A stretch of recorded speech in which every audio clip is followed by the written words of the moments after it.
अ, हमारे साथ में अरुणाचल को होम मिनिस्टर बामांग फेलिक्स जी हैं और हॉर्टिकल्चर एग्रीकल्चर वेटरनरी मंत्री तागे ताके जी हैं। पार्टी के सीनियर ऑफिस बेरर्स सब यहाँ हैं। मैं आपसे इसलिए मिल रहा हूँ कि कल हम नॉमिनेशन फाइल करने के लिए वेस्ट सियांग डिस्ट्रिक्ट आलो में आरओ ऑफिस जाने के लिए तैयार हूँ और नॉमिनेशन फाइल करने से पहले कुछ बातें आपके माध्यम से हमारे प्रदेश के लोगों को बताना चाहता हूँ।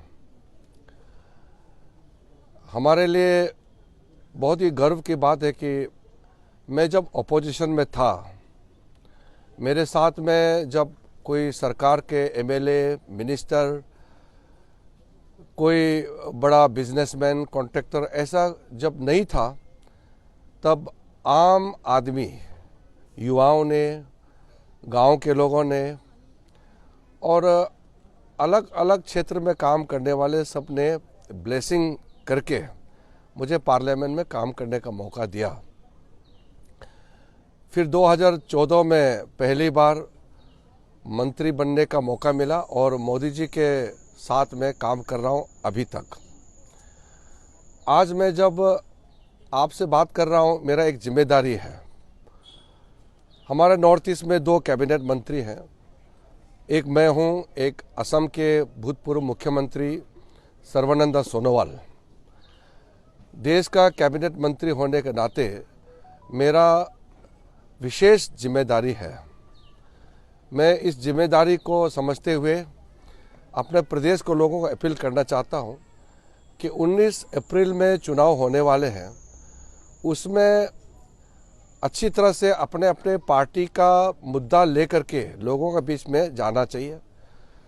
डेमोक्रेसी का जो नियम है, रूल्स रेगुलेशंस जो भी बने हैं, उसके मुताबिक हमको चुनाव में जाना है। कोई ऐसा काम नहीं करना चाहिए जिससे हमारा प्रदेश बदनाम हो, जिसमें नियम नीति को चोट पहुंचे। ऐसा हमको बिल्कुल नहीं करना चाहिए।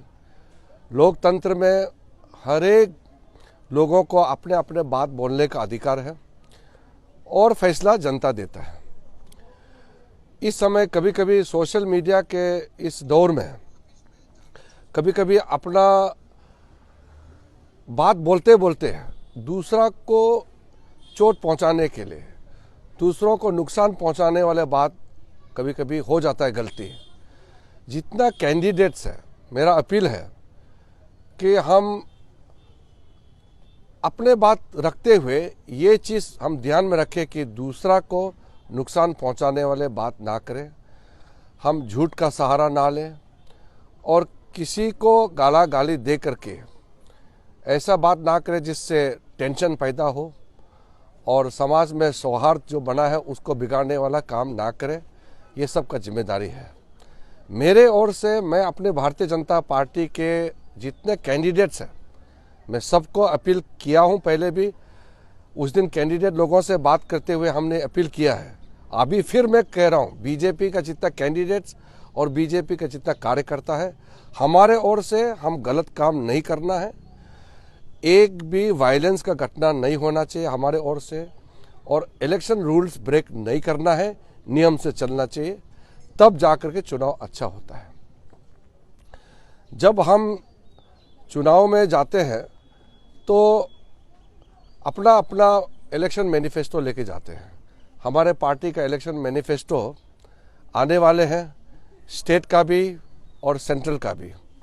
तो मैनिफेस्टो में जो बात आने वाले हैं वो तो मैनिफेस्टो में ही आपको पढ़ने को मिलेंगे। मैं विशेष 2-4 बातें आज कहना चाहता हूँ। मैंने आज से 15 साल पहले एक नारा दिया था कि अरुणाचल को भारत देश का सबसे नंबर 1 राज्य बनाना है। बहुत लोगों को याद होगा, मेरा एक पोस्टर निकला था उस समय, my dream to make Arunachal a number 1 state. Number 1 state बनने का कई तरीका है। हमारा साइज छोटा है, हम उत्तर प्रदेश, वेस्ट बंगाल, महाराष्ट्र से कंपेयर नहीं कर सकते हैं। वहाँ एक एक डिस्ट्रिक्ट में 40 लाख, 50 लाख 80 लाख 90 लाख भी होता है एक एक डिस्ट्रिक्ट में। तो उनका पॉपुलेशन ज़्यादा है तो उनका इकोनॉमिक साइज तो बड़ा होता है। हमारा छोटा प्रदेश है, मगर पर कैपिटा इनकम में हर एक आदमी का जो इंडिविजुअल इनकम एवरेज में देश में नंबर 1 बनाने का जो हमारा सपना है वो मैं आज फिर दोहराना चाहता हूँ। आज हमारा प्रदेश जो सबसे लास्ट में था, अब हम लोग 10-11 पोजीशन में पहुंच चुके हैं कुछ पैरामीटर्स में। अगले 5 साल जनता का आशीर्वाद से, मोदी जी का निर्देश, मोदी जी का विजन और मोदी जी का जो प्लानिंग है उसके मुताबिक, और हमारा प्रदेश में पेमा खांडू जी का नेतृत्व में जो सरकार चल रही है वो डबल इंजन का तालमेल में मैं साफ साफ दिखाई दे रहा हूँ कि अगले 5 साल में हम टॉप 5-6 में पहुँचने का संभावना है, और 10 साल के अंदर में हम टॉप 3 में पहुँचेंगे।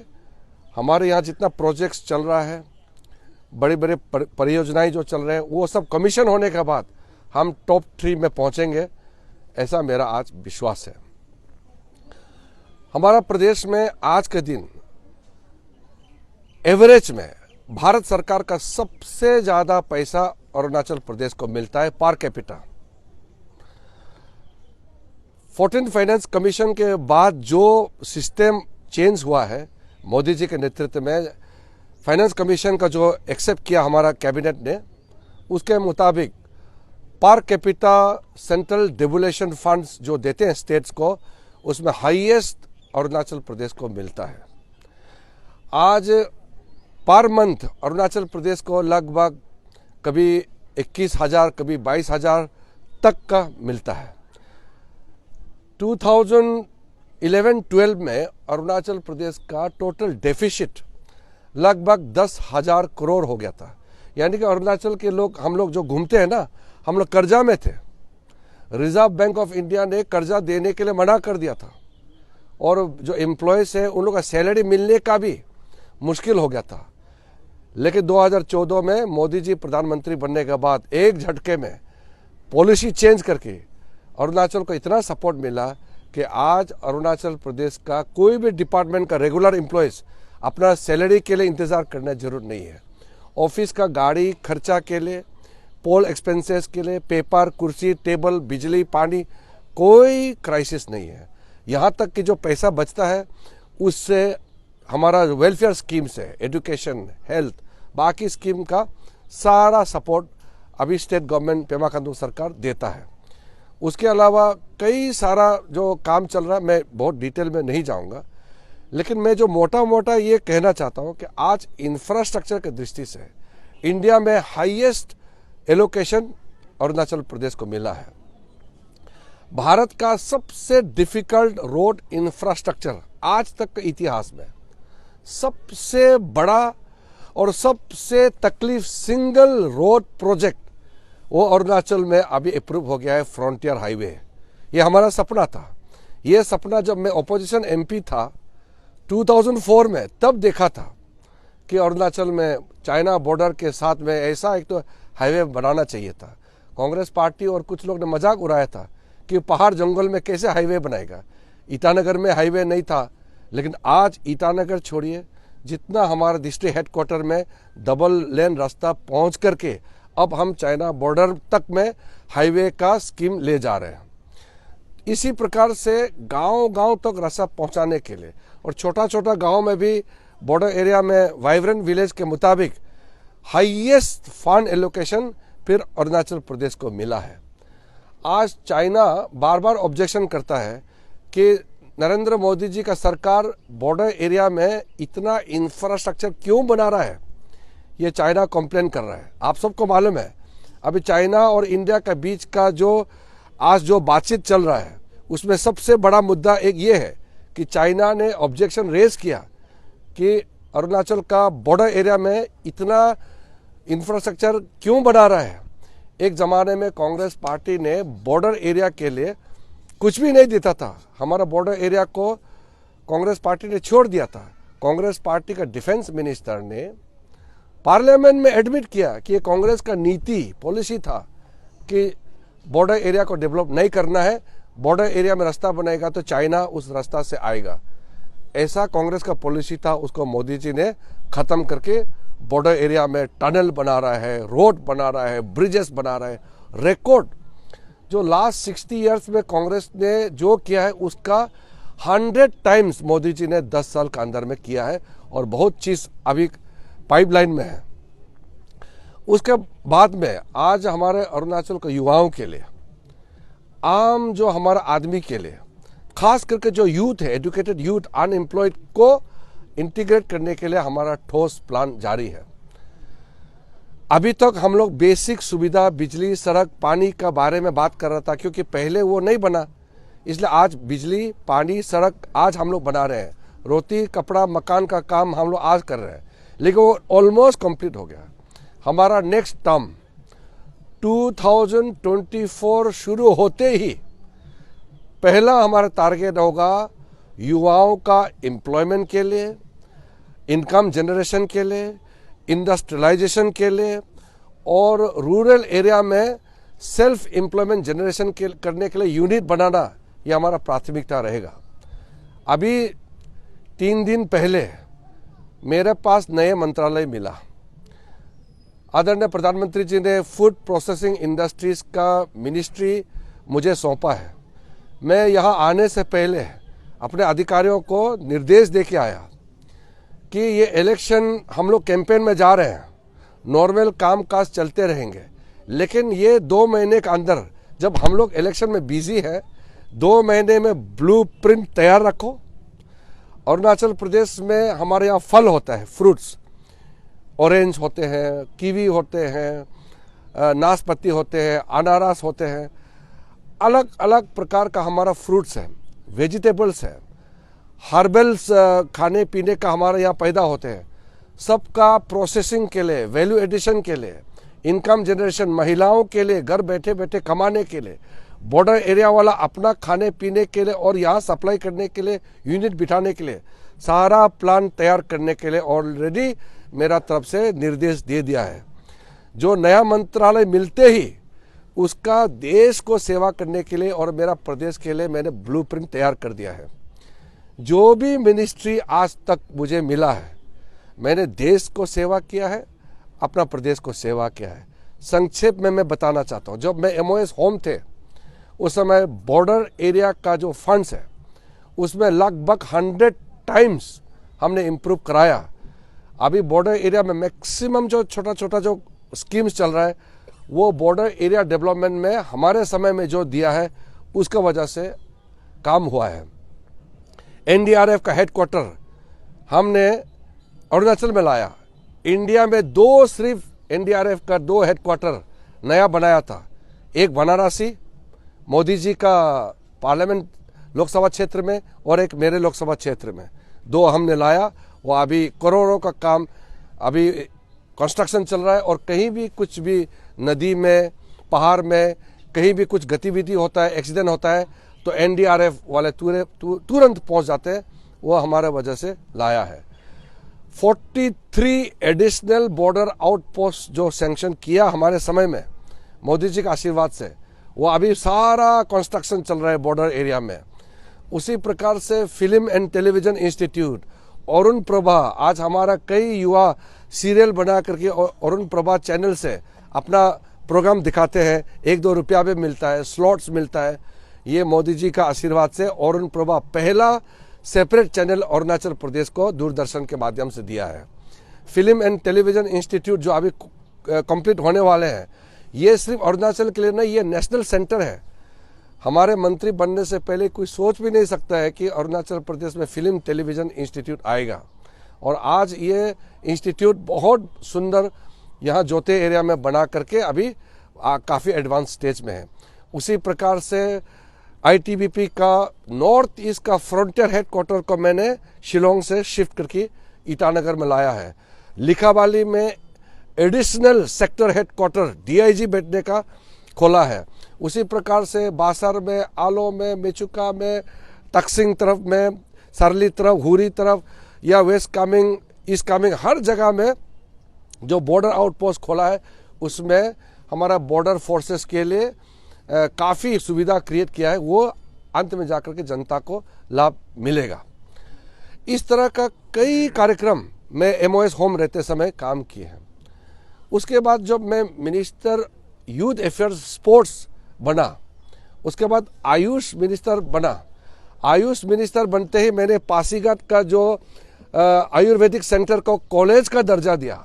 अभी अरुणाचल में हर्बल मेडिसिन के लिए फुल फ्लेज कॉलेज अरुणाचल में खोल दिया है। वो मेरे पास आयुष मंत्रालय जब थे, मेरा जब माइनॉरिटी अफेयर्स का पदभार मेरे पास में था 2 साल, तो माइनॉरिटी अफेयर्स से पूरे हमारे अरुणाचल में multipurpose facilitation skill training centre जो खोला है, वो पिछली 60 इयर्स में जो नहीं मिला, लगभग 100 टाइम्स।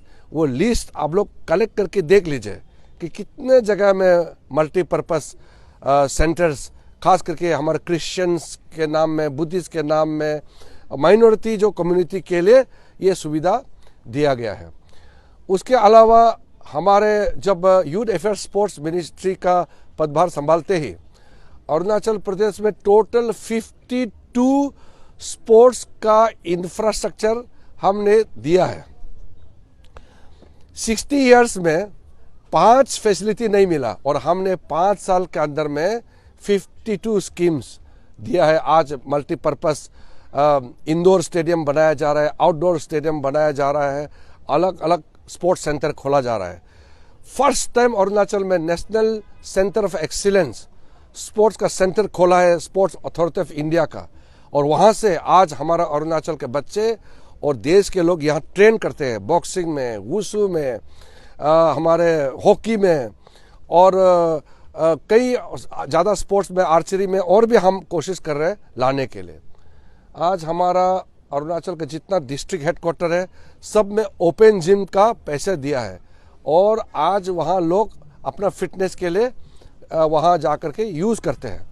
इस प्रकार से मैं जब लॉ मिनिस्टर बना, अरुणाचल प्रदेश का जितना जो डिस्ट्रिक्ट कोर्ट्स के लिए, डिस्ट्रिक्ट कोर्ट्स में वकीलों के लिए, जज के लिए, और हमारे जो क्लाइंट्स का रेस्ट करने के लिए, सारे के सारे सुविधा क्रिएट करने के लिए 140 करोड़ हमने अरुणाचल में जुडिशरी का एक्स्ट्रा स्कीम, 2 साल हम लॉ मिनिस्टर रहा है इस देश का, सब सैंक्शन करके दिया है।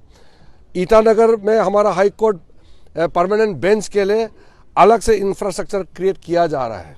चीफ मिनिस्टर पेमा खांडू जी से बातचीत करके मैंने गुवाहाटी चीफ जस्टिस को यहाँ बुला करके ये सारा प्लान तैयार किया गया है।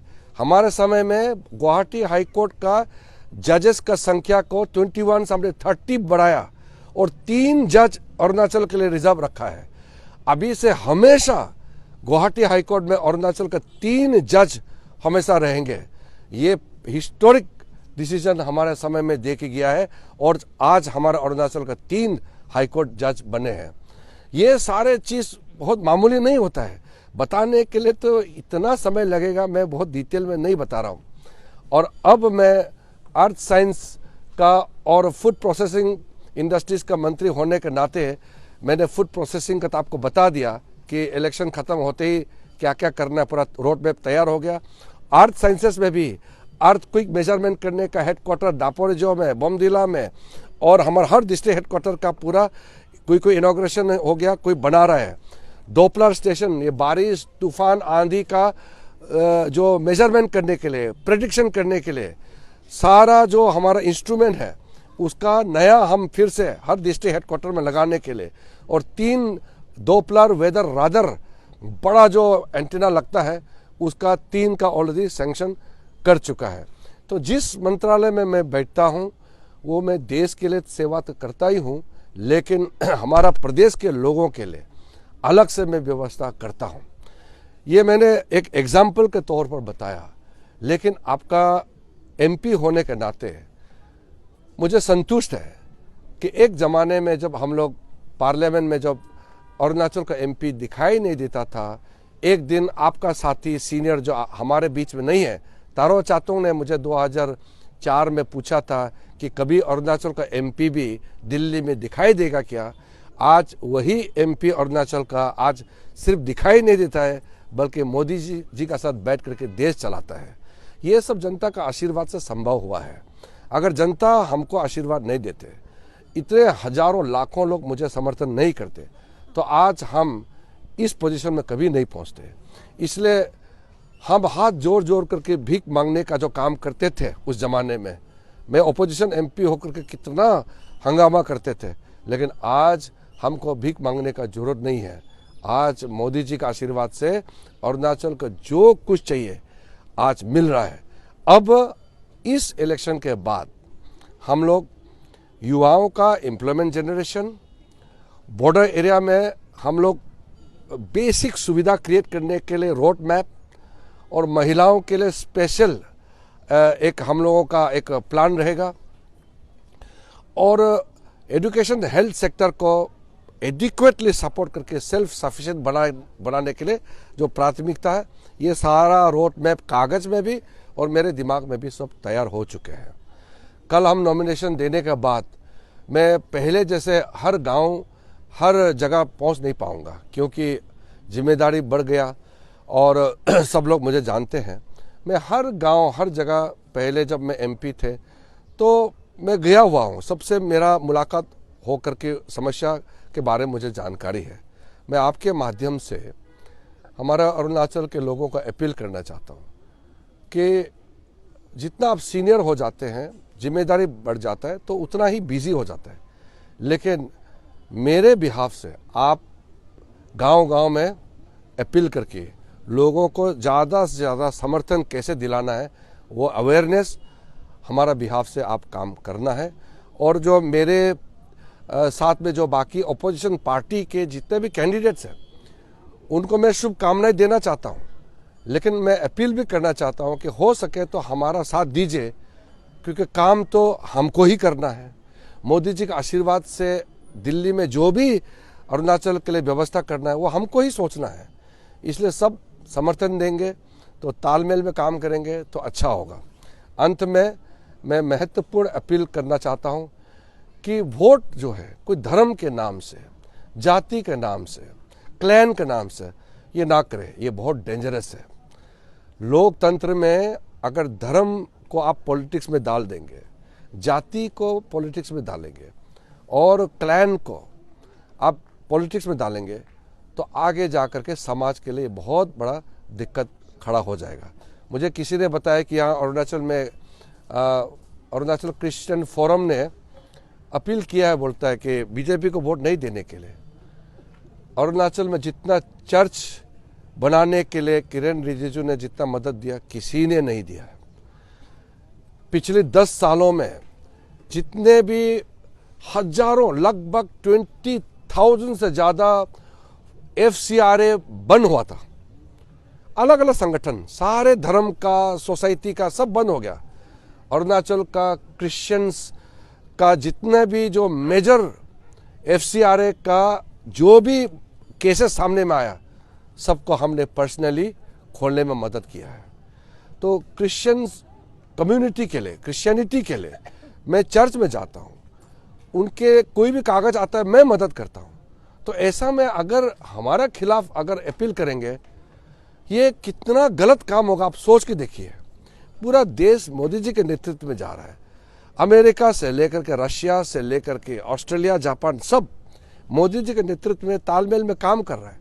और यहाँ मोदी जी के खिलाफ अगर कोई धर्म के नाम से अगर वोट मांगेंगे तो ये कितना गलत होगा। इसलिए धर्म के नाम से कोई भी राजनीति में किसी का खिलाफ अपील ना करें तो ये हमारा समाज के लिए अच्छा होगा। भगवान ने, लॉर्ड जीसस ने, बुद्ध भगवान ने या अल्लाह ने या कोई भी हमारा जितना भी धर्म गुरु है, किसी ने कभी किसी के खिलाफ काम करने के लिए नहीं कहा है। सचमुच अगर आप रिलीजियस है तो किसी के खिलाफ आप सोच भी नहीं सकते हैं, काम भी नहीं करेगा। अगर आप दूसरा का बुरा चाहता है फिर आप धार्मिक नहीं है। इसलिए धर्म को राजनीति से नहीं जुड़ना है, लेकिन हम लोग सब हर धर्म को मदद करने के लिए हम लोग बैठा हुआ है। आपका समस्या है हमारे पास लेके आइए, हम मदद करेंगे, हम आपके प्रतिनिधि हैं, लेकिन खिलाफ नहीं करना चाहिए, क्योंकि इससे समाज को बहुत बड़ा नुकसान होगा और भविष्य में बहुत बड़ा काला दाग लग जाएगा। ऐसा बिल्कुल नहीं होने देना चाहिए। तो मैं अंत में फिर से जितने पॉलिटिकल पार्टीज़ के मेंबर्स हैं, खास करके कैंडिडेट्स को मेरे तरफ से शुभकामनाएं देना चाहता हूं। हम डेमोक्रेसी में फेस्टिवल ऑफ डेमोक्रेसी है, उसमें सब हिस्सा लेकर के खुशी खुशी जनता का बीच में जाकर के हम वोट मांगना चाहिए। आजकल सोशल मीडिया, ये व्हाट्सएप में जो गलत मैसेज एक दूसरे को भेज के गाली करके, ये सब बिल्कुल ना करें, इससे समाज को कोई फ़ायदा नहीं होगा। तो हमारा western parliament campaign chairman Bamang Felix ji अभी वर्तमान में होम मिनिस्टर है, तागे तागे जी वर्तमान में एग्रीकल्चर हॉर्टिकल्चर मंत्री है। मैं दोनों के बारे में एक शब्द कहना चाहता हूँ। बीजेपी पार्टी ने दोनों सीनियर कैबिनेट मिनिस्टर को कहा कि इस बार आप दोनों आराम कीजिए, चुनाव मत लड़िए और पार्टी के लिए काम कीजिए। और दोनों ने, अभी सिटिंग कैबिनेट मिनिस्टर है, लेकिन दोनों ने पार्टी का बात मान करके पार्टी के लिए काम करने के लिए आज मेरे दाएं बाएं बैठ करके लोगों के बीच में जा रहा है। ऐसा एग्जाम्पल मैं मानता हूं कि बहुत कम देखने को मिलता है। ये सिर्फ भारतीय जनता पार्टी में देखने को मिलता है कि सिटिंग कैबिनेट मिनिस्टर इलेक्शन छोड़ के बाकी को एमएलए बनाने के लिए काम कर रहा है। ये बहुत बड़ा एग्जाम्पल है। ये सिर्फ भारतीय जनता पार्टी में हो सकता है ऐसा डिसिप्लिन काम। ये सबको सीखना चाहिए, कोई और पॉलिटिकल पार्टी में ऐसा देखने को नहीं मिलेगा। इसलिए दोनों ने इतना बड़ा समाज के लिए जो एक उदाहरण सेट किया है, एग्जाम्पल सेट किया है, उसके लिए मैं बामांग फेलिक्स जी और तागे तागे जी को अभिनंदन करता हूं, धन्यवाद देता हूं। इसी प्रकार से हमारे और भी पार्टी का कई लोग सेक्रीफाइस किया है। अभी तो मैं पूरा नाम नहीं बोलूँगा, आप लोग नॉमिनेशन फाइल करके स्क्रूटनी के बाद जब विड्रॉल होगा आप लोग को पता चल जाएगा कितना बीजेपी का सीनियर अपने आप को पार्टी के लिए समर्पित करके, सेक्रीफाइस करके पार्टी के लिए काम कर रहा है। आखिर तो देश सेवा करना है। किरण रिजिजू एमपी बन करके या कोई पान गुमती तो नहीं बनाना है। मैं तो जिस दिन एमपी छोड़ूंगा गांव में जाके खेती करेगा। मुझे यहाँ बहुत ऑफर दिया है, गंगा बस्ती में आदमी मेडिकल के लिए हेल्प किया, मुझे एक ज़मीन भी दिया, अभी भी है। मैं एमपी है, एक ज़मीन अलॉटमेंट भी हुआ यहाँ में। मैं ये सब दान दे के जा रहा हूँ क्योंकि मुझे बिजनेस नहीं करना है। मेरे नाम पे कोई यहाँ कोई कांटेक्ट करके अगर 2 रुपया भी अगर मैंने कमाया तो मैं राजनीति छोड़ दूंगा। इसलिए हम लोग समाज सेवा के लिए आया है। मेरे ज़िंदगी में मैंने हजारों लाखों को सेवा किया है, लेकिन हमने मैनेजमेंट करके गलत तरीके से पैसा बना करके नहीं। मेरे खाते में सिर्फ पैसा आता है मेरा तनख्वाह, मेरा मेंबर ऑफ पार्लियामेंट और मंत्री का जो दरमा है, सैलरी है, उसी से मेरा किचन चलता है और डोनेशन से मैं समाज को सेवा करता हूँ। करोड़ों रुपया मैं अपना समाज के लिए, मेडिकल के लिए, सोशल काम के लिए, कल्चरल काम के लिए मैं सबको मदद करता हूँ। और पेमा खांडू जी ने सारे धर्म ग्रुप के लिए कॉर्पस फंड्स दिए हैं। फेलिक्स जी को अच्छे से मालूम है, चाहे वो बुद्धिस्ट का हो, चाहे हिंदू का हो, चाहे क्रिश्चियन हो, सबको कॉर्पस फंड्स दे करके पेमा खांडू जी ने मदद किया है। वैसे ही मैं भी हर धर्म के लोगों को अपने ओर से मैं योगदान देते रहता हूँ। ऐसा ही हम चलेंगे। सारे धर्म के लोग एक साथ हमारे लिए जरूर प्रेयर करने के लिए मैं अनुरोध करूँगा। और फिर इस चुनाव के बाद मैंने आज तक अरुणाचल के लिए जो काम किया है, अमेरिका में भी जाकर के हमने झंडा बुलंद किया है। मैं नॉर्थ पोल आर्कटिक तक जाकर के देश का सेवा किया है। मैं देश दुनिया घुमा हूँ और देश में मैं कश्मीर जाता हूँ या बम्बई में जाता हूँ या चेन्नई जाता हूँ या दिल्ली में रहता हूँ, अरुणाचल का इज्जत का कभी भी मैंने डाउन होने नहीं दिया। मैंने ज़िंदगी में ऐसा एक गलत काम नहीं किया जिससे अरुणाचल का शर्म होना पड़ेगा। अरुणाचल के लोगों का सर झुकने के लिए मैंने एक सोशली मॉरली गलत काम नहीं किया है। मेरा अपना पर्सनल लाइफ अलग है, मगर समाज के लिए मैंने कोई किसी को नुकसान नहीं पहुंचाया। और आगे मेरा क्रेडिबिलिटी, मेरे जीवन में कोई 1 रुपया का दाग नहीं लगा सकता है और मैं ऐसा ही रहूँगा। कोई मुझे दाग नहीं लगा सकता है। अगर मुझे कोई झूठ बोल करके मेरा खिलाफ बदनाम करने के लिए न्यूज़पेपर में लिखेगा, आखिर ऊपर वाला उसको ही पनिशमेंट देता है, क्योंकि एक इनोसेंट आत्मा को अगर कोई छुएगा उसका हाथ जलेगा, पाप उसी को मिलेगा। मैंने पाप सोचा नहीं है, पाप काम किया नहीं है। इसी प्रकार से आगे का काम मेरा बहुत साफ दिल से चलेगा। और जो मैंने पिछली 15 साल में मेरा टेन्योर में अरुणाचल प्रदेश को जो सेवा किया है उसका डबल काम आगे होगा।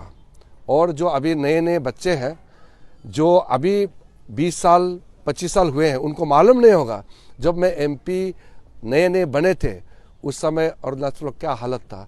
मैं 4-4 3-3 महीने गांव में पैदल घूम के उसके बाद गाड़ी का शक्ल दिखता था। ऐसा तकलीफ हमने देखा है। आज हर एक गांव में गाड़ी रास्ता पहुंचाया, बिजली पहुंचाया, पानी पहुंचाया, गैस पहुंचा रहा है, चावल खाने के लिए डिस्ट्रीब्यूट कर रहा है, बच्चों को खाना पहुंचा रहा है, बूढ़ा बूढ़ी के अकाउंट में पैसा डाल रहा है, हमारा किसान लोगों का अकाउंट में पैसा डाल रहा है, दवाई पहुंचा रहा है। हाईवे हर डिस्ट्रिक्ट हेडक्वार्टर में हाईवे पहुंच गया है, अभी बॉर्डर एरिया में हाईवे जा रहा है। ये ट्रांसफॉर्मेशन अभी के जो नए नए बच्चे हैं उसको नहीं मालूम, लेकिन जिन्होंने देखा है आज से 15-20 साल पहले उसको मालूम है हम लोग ने अरुणाचल को कहाँ से कहाँ तक लेके आया है। ये सिर्फ कहने से नहीं होता है, बोलने से नहीं होता है, ये करना पड़ता है। इलेक्शन मजाक नहीं है, इलेक्शन सीरियस है, समाज सेवा के लिए, भविष्य बनाने के लिए बहुत सीरियस है। अगर मैं आज बोलता हूं कि मैं हाईवे बनाऊंगा तो मैं जरूर बना के दूंगा, क्योंकि आज जनता का समर्थन से मेरे पास एक ऐसा पोजीशन आया है जो मैं सेवा कर सकता हूं। ये करते रहेंगे। फिर आपका जितना प्रेस मीडिया आया है मैं आपको धन्यवाद देता हूं। आज होली का त्यौहार है, छुट्टी का दिन होते हुए भी आप लोग आए हैं। होली का शुभकामनाएं देते हुए मैं आप सबको धन्यवाद देता हूं।